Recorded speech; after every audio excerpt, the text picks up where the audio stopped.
Hi, I'm Anna from Be Free and Travel, and I am going to tell you why you can't travel the world. Number one, you think travel has to be expensive, and that is just a flat out lie. It's a myth. You do not have to spend thousands and thousands on ridiculous, over the top luxury resorts in expensive parts of the world. That is not the only way. First of all, you can get those same resorts at a discounted price, but there's also a world of other options. There are so many budget accommodations throughout the world that are amazing. For example, I have stayed in Thailand in my own little bungalow on Koh Phi Phi, which is one of the most popular islands to visit. I had my own bungalow with a balcony and most gorgeous view of the bay. And this included free breakfast every day. And there was also a beautiful pool that overlooked the bay as well. And guess how much it was? $35 a night. $35 a night. Are you kidding me? So travel does not have to be expensive. And it was an amazing place to stay. This was a fantastic trip I took. So please do not tell me that you cannot find a way to save $35 a night for a vacation, because I know you can. But that brings me to reason number two, why you can't travel the world, and that is that you don't budget. So even if you do budget accommodations like I have done, you still need to know where your money is going so that you have money to spend on travel. And I have found that one of my favorite tools to do this is an app called Capital, and it's an automatic savings tool. You can set up different rules on it. So I have two rules currently set up on mine. I save from every transaction that happens on my checking account, I round up to the next $3. So $3 if I spend an even amount, an even dollar amount, $3 will go into my Capital travel savings account. Or let's say I spent $2.50 on something, it's gonna round up another $2.50, so up until the next $3.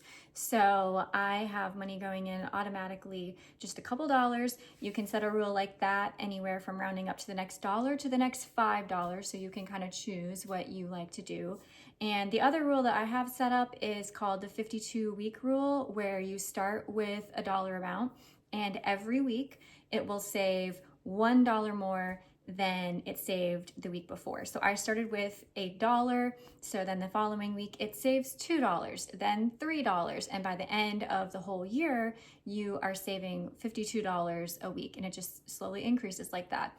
And I've done the math, I don't have it in front of me, but you save over $1,000 that way in a year. So yeah, even with just that one rule, you can easily save enough for a really great trip just automatically without even really realizing it.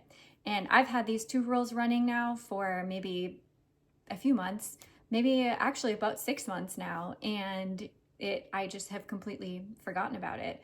In the beginning, I kind of would think about it and check it and all of that, but now it's literally just, it's building up, it's saving, and it's amazing. It's just happening without me even thinking about it. And I also love the fact that it is not in my main accounts. It's separate from my main bank accounts where I can see, what I have in there. It is completely separate. So I am not tempted in the slightest to spend it for any other purpose other than travel. So that is one tool that I really recommend. And if you want to try it, you can click the link down below in the description and you will receive a bonus $25 in your travel savings account. So how cool is that? I'm helping you save money for your next trip already.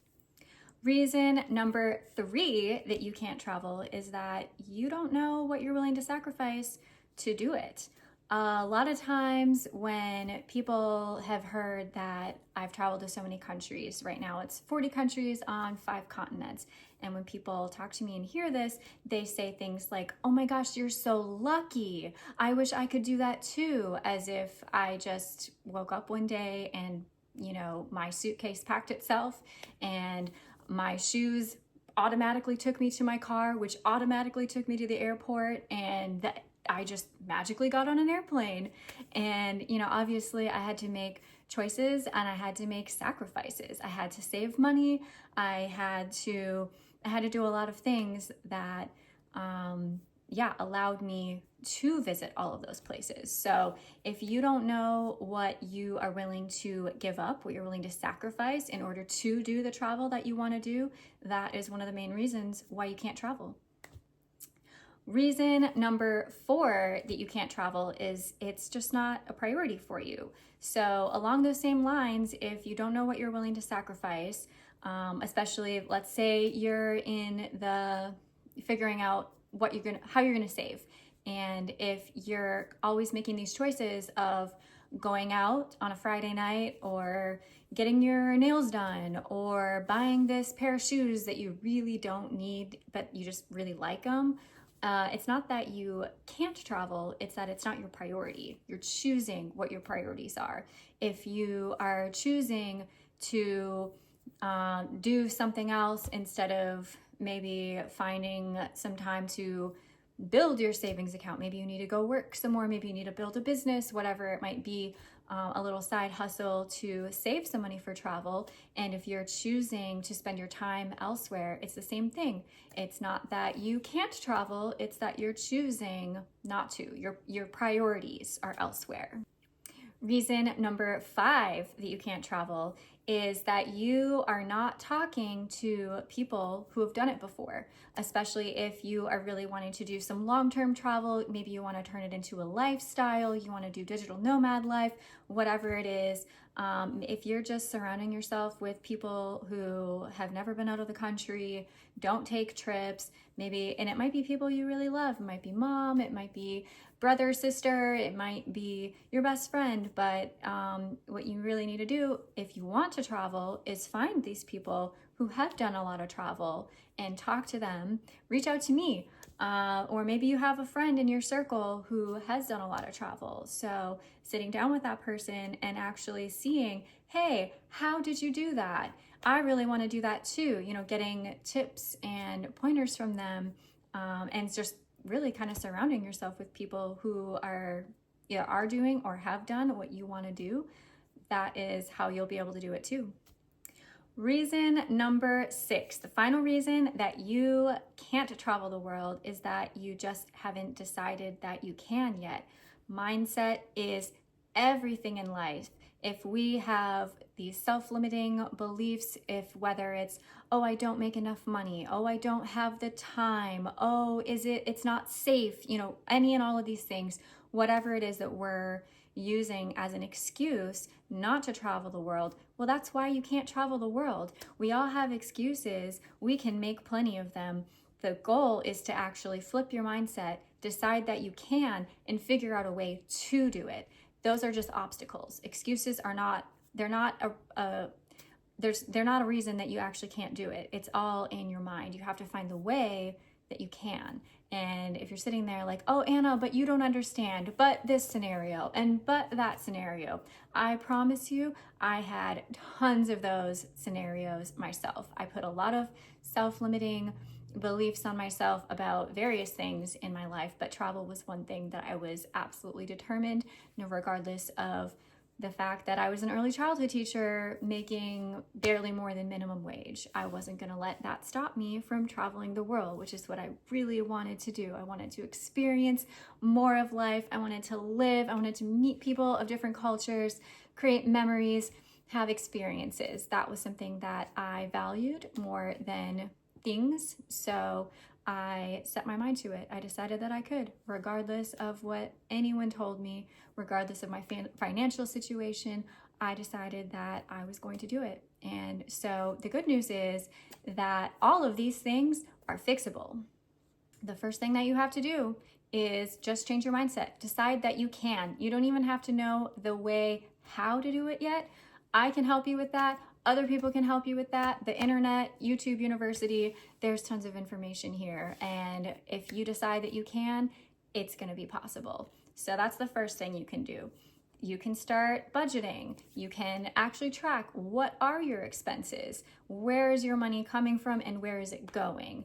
You can decide what is and is not a priority in your life. Chances are there might be at least a few things that you're spending money on that could be kind of detoured into a travel savings account instead. Delayed gratification. Maybe you don't just go on that little shopping spree, or maybe you decide to get your nails done less often. You skip a week.